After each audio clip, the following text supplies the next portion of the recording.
भी साथ दीदी के चरणों प्रणाम करते, मेरा प्रणाम स्वीकार करिए। सभी गुरुवान गुरुवान के चरणों प्रणाम करते, मेरा प्रणाम स्वीकार करिए। कहाँ से देनिहाये शिव गुरु तीना सूत्र ज्ञानवा, कहाँ से देनिहाये शिव गुरु तीना सूत्र ज्ञानवा।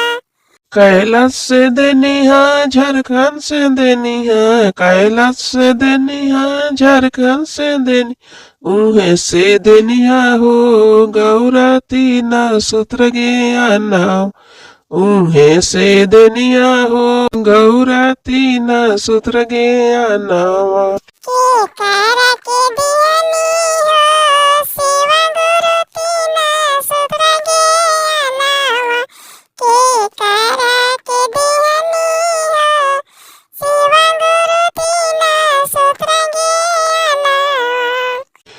लीलम के देहनी हरिंदर के देहनी, लीलन के देहनी हरिंदर के देहनी, झारखंड में देहनी हो गौरा तीना सूत्र ज्ञानवा, झारखंड में देहनी हो गौरा तीना सूत्र ज्ञानवा।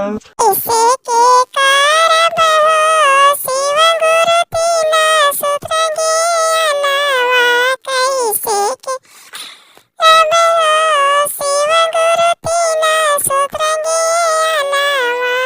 पहिला में दया मंगिया, दूसरा में चर्चा, तीसरा में करिया हो गौरा नमन से परनामा, तीसरा में करिया हो गौरा नमन से परनामा।